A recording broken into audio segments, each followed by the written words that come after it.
Hindi ako makapaniwalang may komunidad na nasa pinakadulo at dibdib na bahagi ng Quezon. Ito ang sitio sentro na nakaharap sa karagatan ng Pasipiko na may dalawang malaki at nakabibighaning ilog sa magkabilang gilid na nasa paanan ng mga kabundukan. Masasabi kong malaparaiso ang kinatatayuan ng komunidad na ito, subalit sakripisyo at hindi madali ang magtungo dito. Tara, ating diskubrihin ang nasaksihan ng aking drone sa dulo ng Mauban, Quezon.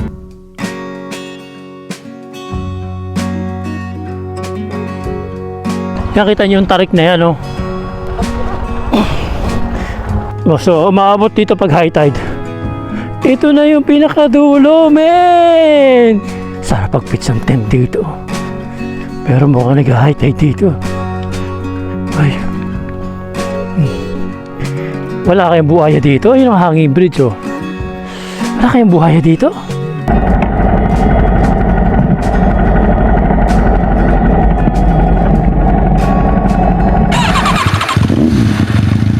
Good morning, ang oras ay 5:54. Ang ating odo ay 10,758.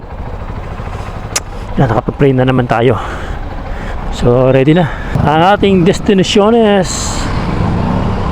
Mauban, Quezon. Ang tumbok natin yung pinakadulo, sagaran ng Real Mauban Coastal Road. Saya nito. Solo again. Last time napanood nyo yung ating content, yung ating vlog sa Mauban, Quezon. Ang dala natin na sasakyan ay yung ating adventure bike, yung ating CF Moto 450 MT. Namiss ko tong ating galang, itong garo ito. Natatandaan ko, baby, yung mga rides talaga natin, puro group ride tayo with big bikers, especially ang tropang Karipas. This time palagi na tayong solo. Napakalayo ng ating biyahe, hagud-hagurin lang ng saktuhan lang Panama itong ating Enduro CRF 150. At Lord, sana ay ingatan mo ko, wala sanang aberya, walang aksidente, walang flat, at sana wala tayong semplang. Hindi naman tayo naka-jacket dahil yes, safe ang jacket. Kailangan pagka ikaw ay mag-o-offroad, napaka-hassle ng jacket, man. Ito nyo naman ang mga suot ng mga off-road riders, mga naka long sleeve lang yan. So napakalayo ng biyahe natin. Time check is almost 6 AM in the morning. Yung ating vlog ay ating susundo pag tayo nandun na sa area. Sa ngayon, yun na muna at mamaya ulit. Yo, what's up? Nandito na tayo sa Mauban, Quezon. Lampas na tayo sa poblasyon. Napakalayo na natin. So malapit na tayo almost dun sa ating pupuntahan. At time check is 9 in the morning. So chill lang yung ating takbo, hindi ka na kailangang ratratin itong ating motor kasi as you can see, yung ating rear set, no? Nakapan-trail. Kaya iyak yan sa kalsada. Kaya para hindi masyadong pagod ang makina, chill. So mabagal yung ating pacing. So ito private property, kaya nakalagay do not trespass. Sarap na may ganito. Kahit nabatuhan yan, pero dagat pa rin yan. Silipin natin, guys. Ay, ang ganda.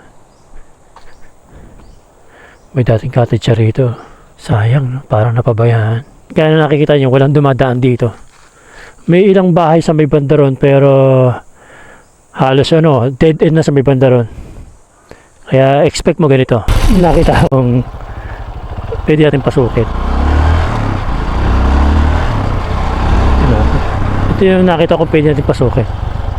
Let's see. So dito ay dating may bahay, pero ngayon wala na.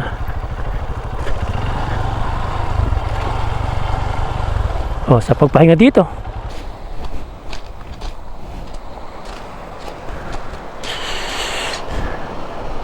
ganda ng yun, parang kala mo yung island Pero hindi naman.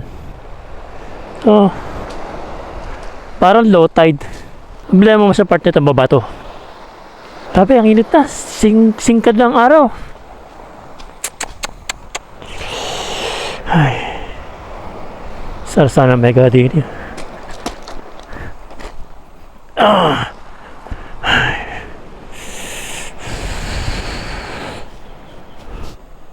Nice spot.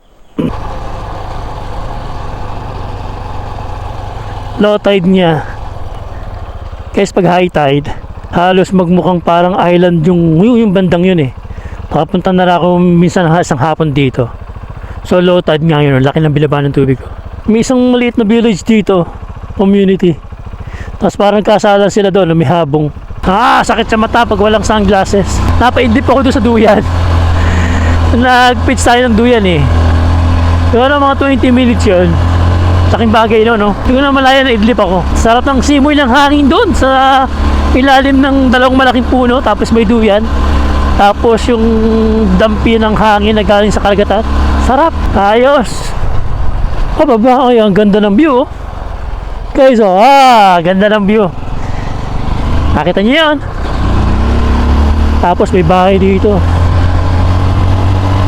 Pakalungkot ng bahay na yun, no? Nag-iisa eh. Pero sila, sanay na sila doon. Dito na yung mga ipinanganak mga yan eh. Ayun, mas malungkot yun, no? Takin mo yun, may bahay doon. Grabe pala dito, ano? Ang pagpamumutol ng pudunan yun. Coco lumber. Mayroon ng street light, solar, sa may bandang ito na sementado. At yun nga, update.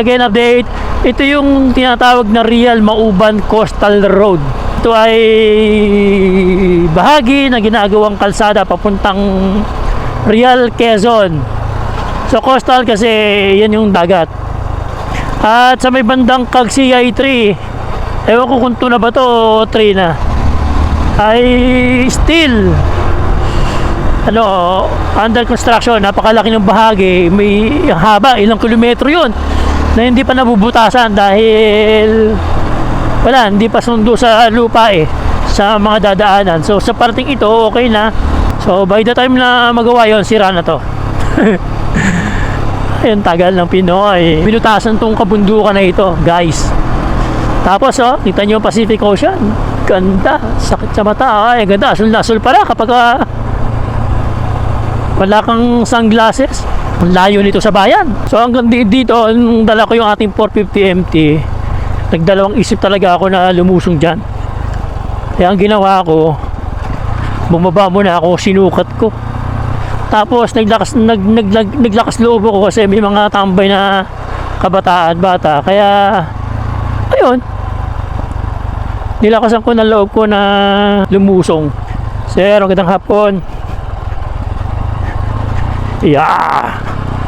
Iba talaga pag enduro unlike mo sa sa adventure bike, yung laro ng suspension. Ito naglalaro talaga sa ganito kapakitadaan So nag-uulan na siguro dito, sira na yung kalsada ulit. Nakita nyo yung tarik na yan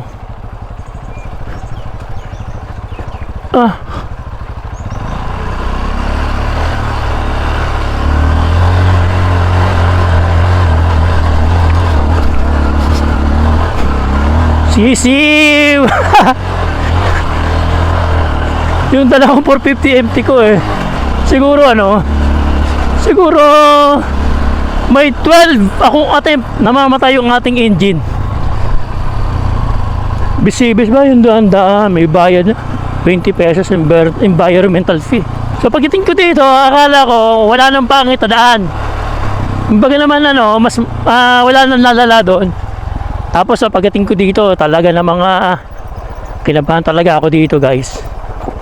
Dahil loose siyempre yung motor natin kabigatan, yung buwelo niya pababa.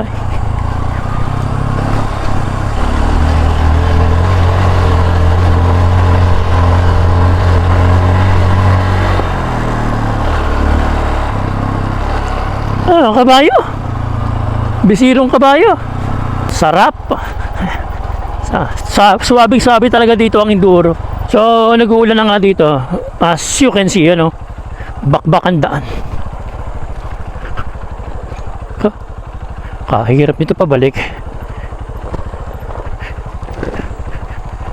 Tingin pagkakapangit ang daan na yan.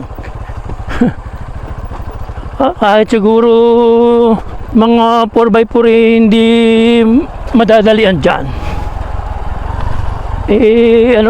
Ang tarik tapos batuhan. Hindi naman makinis ang daan.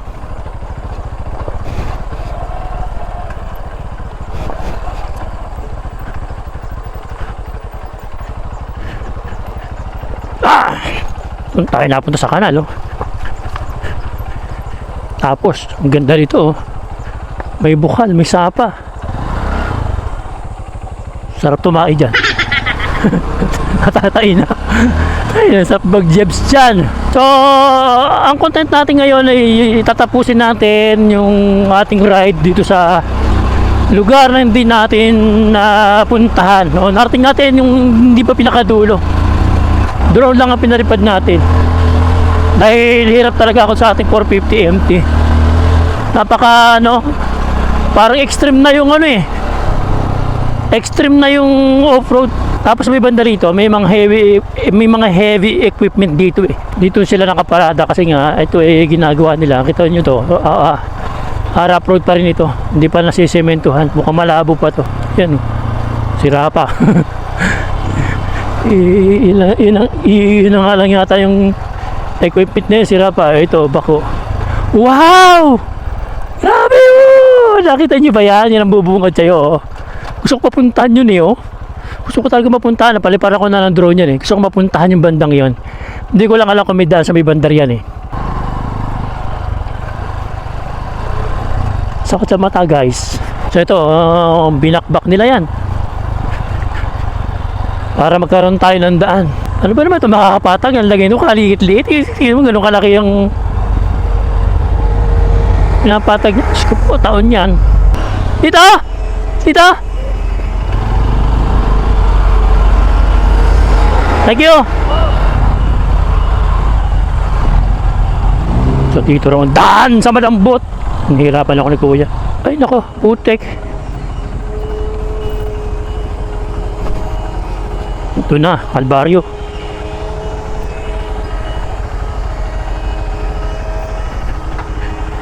Ay nako, wala pa ng daan dun. So motor lang ang po pwede dito. Scooter, hindi ubra.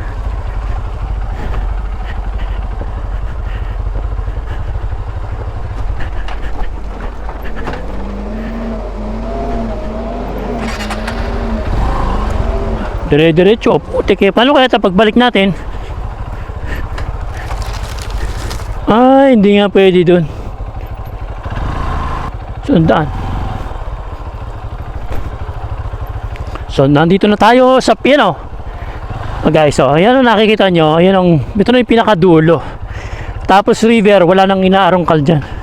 Tapo. Dito ang daan. Salamat po, Nay. Tapos po, susundan ko lang itong daan. Kakanan po. Kakanan po ako, kakanan. Dito rin daan ako pagbalik. Dito rin. Thank you.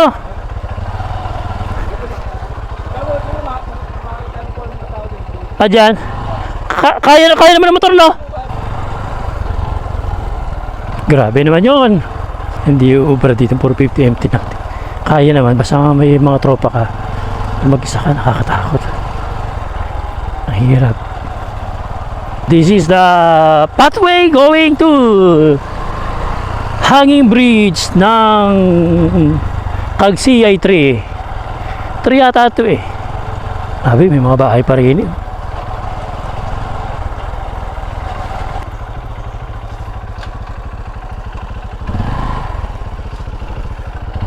Ano tayo? Ay, yung ilog. Grabe. Sarap dito. Kakanan ako doon. Ha? Kakanan ako doon. Sige, salipin ko lang ilog nyo. So, umaabot dito pag high tide. Ito na yung pinakadulo, men! Ito na yon. Yes! This is it! makapag-pitch ng tent dito. Pero mukhang nag-high tide dito. Ay. Wala kayong buhaya dito. Yun ang hanging bridge, oh. Wala kayong buhaya dito. Napasok ka pa? Napasok ka pa? Di na. Sige, balik ka mamaya. Kwentuhan tayo. Basta ito pumunta ng tulay. Ayan, tuloy. Sabi, layo na yung alakad nyo, no? Oo nga eh, hindi naroon yung motor ko. Don't click. Kaya kaya may pupuntahan dito para naman gumilhawa kayo rito, no? Kaso ko, pautik-utik ang gawa eh. Bago makatapos. Baliwala nga. Hanging bridge, baby! Kaya? Ha? Kaya? Thank you! Buti mababa yung ano. Kasi ito, kita yun. Buti mababa to. Kung nagkataong mas mataas to sa manibela, nako, hihirapan tayo. Yes! Dahan-dahan lang tayo. Grabe ilog to, oh. Matibay yung cable, oh, guys. Kapal.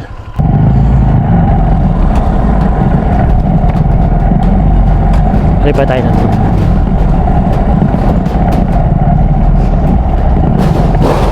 Nauga!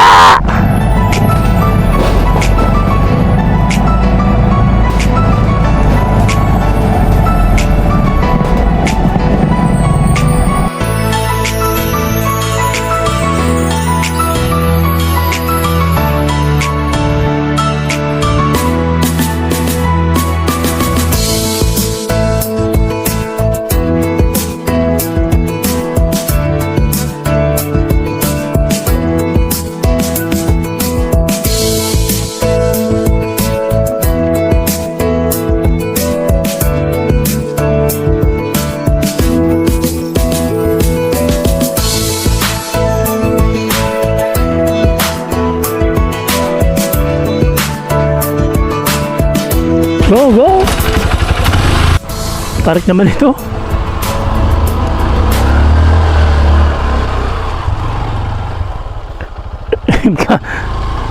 Ma-outbalance ka, no? Diretso ka doon.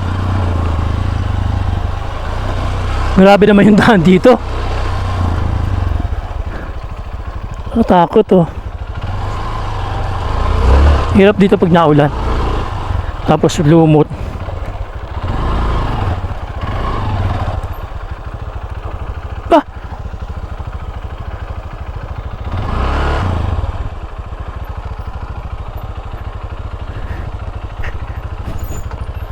Malalaglag. Malalaglag. Bangin ang kanan. Malalaglag.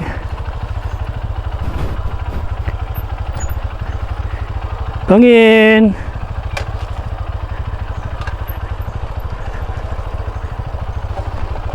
Ay! Ba't sinuot kong to, ah?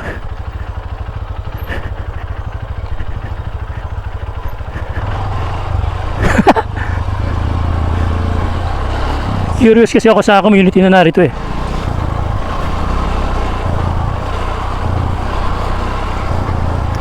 Takot yun, ha?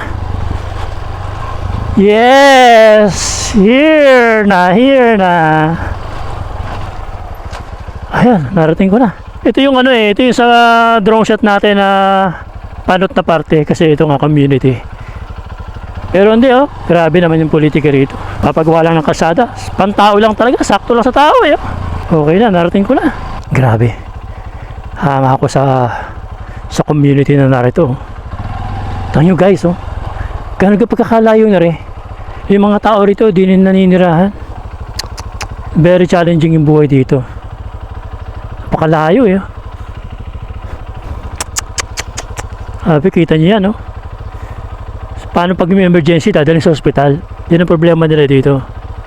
Tapos yung talagang ano, matter of life and death. Naging pagkakahirap din eh.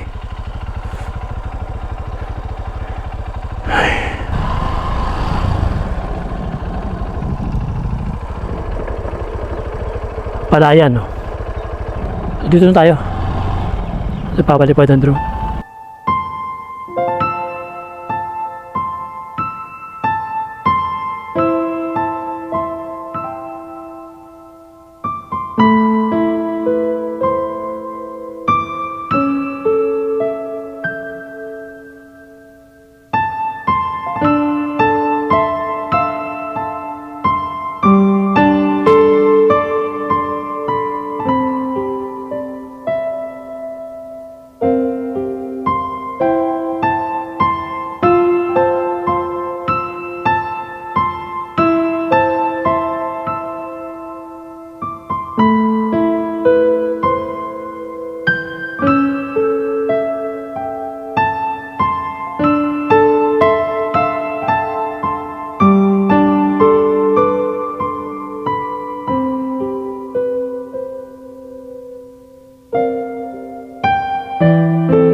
Tingnan ko lang ang dagat. Laki ng katawan nyo ah. Ang laki ng katawan nyo. Nakakabakla. Dito kaya katira. Hindi mo nakakatakot pag may bagyo. Siyempre, ang lakas ng hangin yan, oh. Matibay naman ang bahay nyo, no? Naka-solar pa kayo. Low tide, no? Nung isang araw, nagpunta ako dyan sa may, ano, sa may ginagawa dyan sa dulo. Nagpalipad akong drone, nakita ko itong ganda. Pwede kayo mapuntahan to, sabi ko. Pwede kayo ibaba motor. Tapos mamaya, kukuha ko doon, iakit ko dito. Gusto ko lang ma-experience. Sige, sir, ha?